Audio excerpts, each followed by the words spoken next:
Assalamualaikum warahmatullahi wabarakatuh. Waalaikumsalam Eh, warahmatullahi dalam wabarakatuh. kesempatan kelompok satu akan mempresentasikan hasil dari analisis sistem, yaitu dengan judul analisis preferensi mahasiswa dalam memilih cara kebutuhan makan harian menggunakan pendekatan change atau MEC. Sebelum memasuki pendahuluan, kita memperkenalkan itu. Yang pertama ada Ayu Hilma, ada Putri Dwi Astuti, dan Danu Firdaus. Memasuki yang pertama ada pendahuluan yang akan dibacakan oleh Danu. Pada Danu dipersilahkan. Makanan merupakan kebutuhan pokok yang harus dipenuhi setiap individu, termasuk mahasiswa.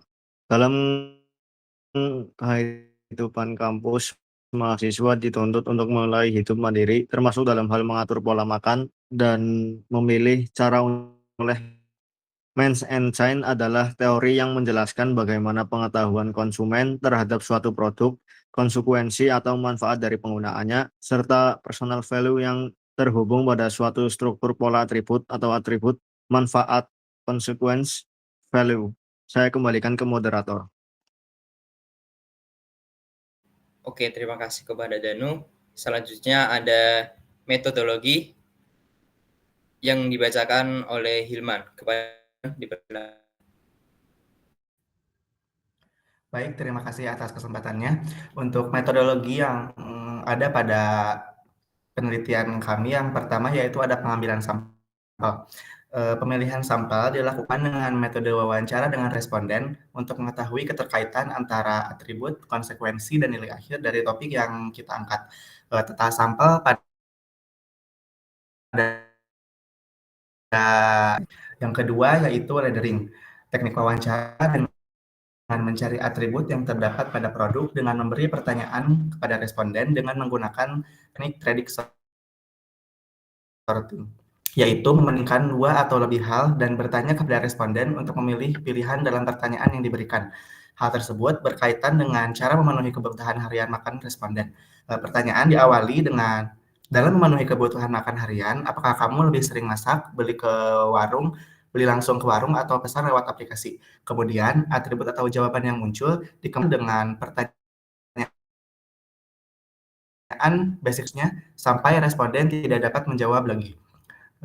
Metode yang ketiga yaitu konten analisis, yang merupakan proses pengkodoan dari jawaban hasil wawancara.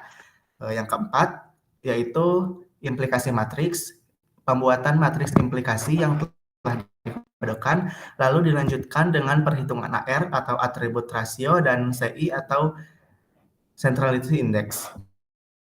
Tahapan yang terakhir yaitu interpretasi HPM, interpretasi yang didasarkan kepada atribut tangible dan intangible, topik centrality index atau CI, dan pathway atau jalur yang dominan. Terima kasih, saya kembalikan ke moderator. Terima kasih kepada Mas Hilman. Yang selanjutnya ada hasil dan pembahasan.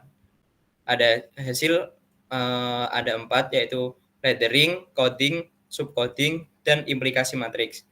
Yang pertama ada layering, yang kedua ada coding yang akan dibacakan oleh Sofi.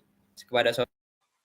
Oke, terima kasih kesempatannya. Seperti yang tadi dijelaskan di bagian metodologi, pada tahap layering ini dilakukan wawancara kepada responden dengan diawali pertanyaan pembuka, yang kemudian akan menyeleksi responden dan memenuhi kebutuhan makanan harian, lebih sering masak sendiri, beli langsung, atau pesan lewat aplikasi. Setelah itu, dilakukan pencarian atribut dengan menanyakan mengapa memilih metode tersebut. Setelah itu, dilakukan pertanyaan lanjutan dengan pertanyaan kenapa jawaban pada pertanyaan sebelumnya penting bagi Anda, sampai responden tidak bisa menjawab. Next. Oke, tahapan selanjutnya yaitu teknik coding. Coding merupakan teknik untuk mengkodikan kata kunci yang diperoleh dari wawancara kepada responden.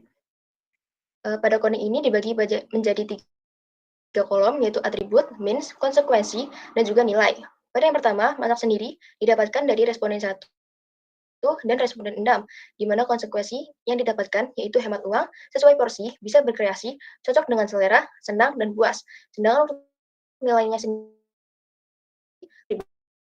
dari responden 2, responden 3, 4, dan 5. Dengan konsekuensi hemat uang, hemat waktu, banyak pilihan, efisien, bisa menabung, praktis, sesuai keinginan, menjaga kesehatan, cepat selesaikan tugas, dan puas. Sehat, umur panjang, dan kepuasan pribadi. Terima kasih, saya kembalikan ke moderator. Oke, terima kasih kepada Sofia atas penyampaiannya. Saya ulangi, hasil ada 5 yang terdiri dari lettering, coding, subcoding, implikasi matriks, dan HVM. Yang ketiga 45 akan dibacakan oleh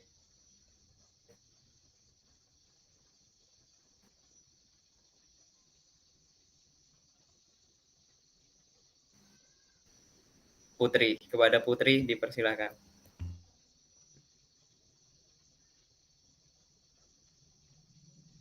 Baik, pada subcoding ini kami mengelompokkan jawaban responden ke dalam 5 topik utama berdasarkan makna yang lebih dalam dari preferensi mereka dalam memilih cara memenuhi kebutuhan makan harian. Yang pertama, T1 yaitu kemandirian dan pengelolaan diri, mencakup makna seperti merasa mandiri, memperoleh kepuasan pribadi, dan bisa mengekspresikan diri atau berkreasi lewat pilihan makanan. Lalu yang kedua, T2, efisien waktu dan biaya yang banyak muncul dari responden, yaitu adalah hemat uang, hemat waktu, cepat menyelesaikan tugas, dan praktis. Pada T3, kesehatan dan gaya hidup,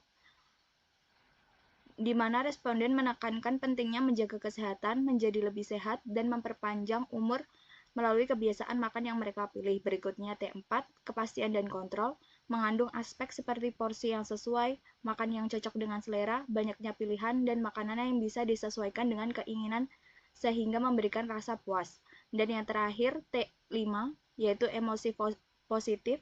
Ini mencerminkan perasaan senang, bangga, dan hidup yang lebih tenang sebagai hasil dari pilihan makna yang mereka anggap tepat.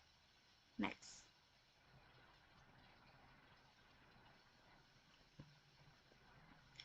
Di sebelah kiri ada implikasi matriks, yang kita memiliki dua matriks yang menunjukkan hubungan antar topik, yaitu T1 hingga T5 dengan dua tingkat cut-off yang berbeda, yaitu cut-off 1 dan cut-off 2. Topik-topik ini mewakili elemen penting dalam preferensi mahasiswa, seperti atribut, konsekuensi, dan nilai yang mereka pertimbangkan saat memilih cara makan sehari-hari. Pada matriks pertama dengan cut-off 1, di sini setiap angka dalam matriks menunjukkan jumlah hubungan antar topik. Misalnya antara T2 dan T5, kita melihat angka 9 yang berarti ada 9 hubungan signifikan antar kedua topik ini. Kolom abstractness dan centrality di samping matriks memberikan gambaran lebih lanjut. Abstractness menunjukkan seberapa abstrak topik tersebut dalam rantai pemikiran mahasiswa. Semakin tinggi nilainya, semakin abstrak. Contohnya, T2 memiliki nilai abstractness 0,5 dan centrality 1,5. Menunjukkan bahwa topik ini cukup sentral dalam pola pikir mahasiswa. Centrality sendiri mengukur seberapa penting topik tersebut dalam jaringan preferensi. Semakin tinggi, maka semakin sentral perannya. Nah, untuk matriks yang kedua, ya dengan cut-off 2, di sini kita melihat perubahan ketika kita memperketat kriteria hubungan. Jumlah hubungan antar topik semakin berkurang. Misalnya pada hubungan antara T2 dan T5 turun dari 9 menjadi 6. Ini menunjukkan bahwa hanya hubungan yang lebih kuat yang dipertahankan pada cut-off 2. Sehingga di bagian bawah kita punya ringkasan data. Pada cut-off 1 kita memiliki 12 active cell yang berarti ada 12 hubungan antar topik, dan ini mencakup 100% dari semua hubungan yang mungkin. Jumlah active links adalah 24 yang sama juga 100%. Namun pada cut-off 2, active cell turun menjadi 7 atau persentasenya adalah 58,3% dari total.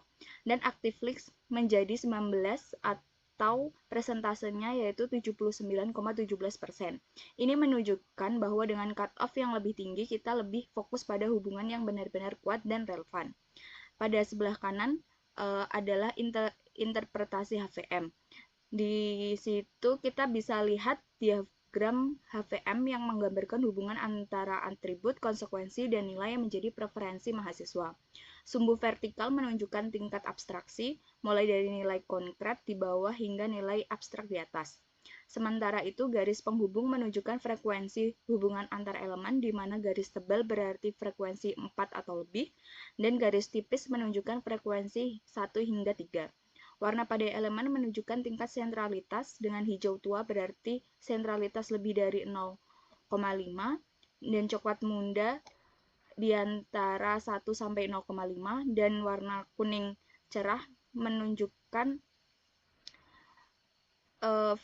centrality kurang dari 0,5. Terima kasih, saya kembalikan ke moderator. Oke, terima kasih atas penyampaiannya. Selanjutnya ada pembahasan. Pembahasan ini akan dibacakan oleh Ayu Arum. Kepada Ayu Arum, kami persilakan. Terima kasih atas kesempatannya. Selanjutnya kita akan membahas perhitungan dan analisis yang telah kita lakukan sebelumnya. Dari hasil analisis sebelumnya memiliki nilai centrality index paling tinggi, yaitu lebih dari 1 dari hasil emosi positif dan efisiensi waktu dan biaya. Berdasarkan hasil layering yang telah kita lakukan terhadap 6 responden, terdapat 2 atribut yang diperoleh, yaitu masak sendiri dan beli sendiri, yang masing-masing mempunyai motivasi dan alasan tersendiri. Dari atribut-atribut tersebut menghasilkan konsekuensi dan nilai. Atribut tersebut dapat diidentifikasi yang dapat mempengaruhi kebutuhan mahasiswa, yaitu yang pertama masak sendiri, yaitu dengan hemat uang sesuai porsi, bisa berkreasi cocok dengan selera. Yang kedua ada beli langsung, yaitu hemat waktu, efisiensi, praktis, banyak pilihan, dan sesuai keinginan. Dari atribut-atribut tadi dapat menghasilkan konsekuensi, yaitu yang pertama ada minimalisir pengeluaran, kedua bisa mengerjakan tugas atau kegiatan lainnya, yang ketiga bisa menabung, keempat menjaga kesehatan, dan kelima memilih makanan sesuai keinginan. Dari konsekuensi tadi yang saya sebutkan, hal ini membawa mahasiswa pada nilai akhir, yaitu pada tujuan utama mereka, yaitu keputusan pribadi, mandiri, bangga terhadap diri sendiri, hidup tenang, sehat, dan umur panjang.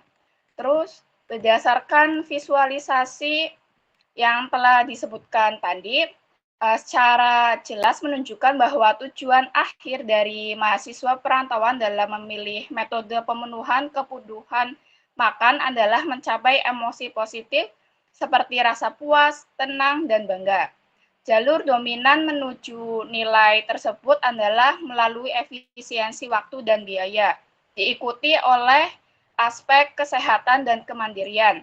Artinya, meskipun keputusan mereka tampak sederhana seperti memasak sendiri atau beli langsung, keputusan tersebut dilandasi oleh dorongan untuk menjalani kehidupan yang lebih tertata, efisien, dan memuaskan secara emosional. Terima kasih, saya kembalikan kepada moderator. Oke, terima kasih atas penyampaiannya. Yang terakhir ada kesimpulan.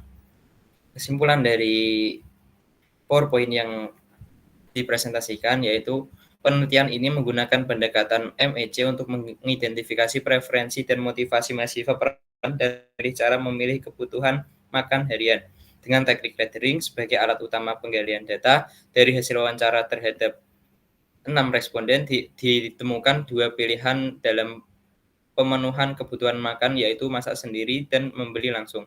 Masing-masing pilihan didasari oleh atribut-atribut tertentu yang menghasilkan konsekuensi dan pada akhirnya bermuara pada nilai-nilai pribadi yang menjadi tujuan akhir. Atribut yang paling menonjol adalah efisiensi waktu dan biaya, serta preferensi rasa, dan kendali atas makanan. Konsekuensi dari pilihan ini mencakup penghematan, fleksibilitas, waktu, dan kenyamanan. Nilai akhir yang paling dominan diidentifikasi sebagai kepuasan pribadi, kemandirian, ketenangan hidup, dan kesehatan. Nilai emosi positif memiliki centrality index tertinggi, menunjukkan bahwa kepuasan emosional menjadi pendorong utama dalam pengambilan keputusan terkait pola konsumsi makanan mahasiswa. Dengan demikian, pemahaman mendalam terhadap rantai atribut konsekuensi nilai ini dapat memberikan insight penting bagi pengembangan strategi pemasaran dan produk yang sesuai dengan kebutuhan dan nilai mahasiswa perantauan.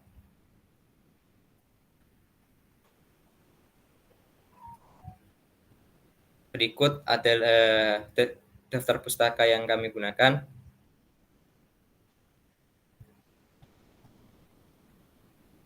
Terima kasih kepada teman-teman. Terima kasih atas penyampaiannya. Apabila ada salah kata atau perbuatan, mohon dimaafkan. Assalamualaikum warahmatullahi wabarakatuh. Waalaikumsalam warahmatullahi wabarakatuh. Waalaikumsalam warahmatullahi Terima wabarakatuh. kasih.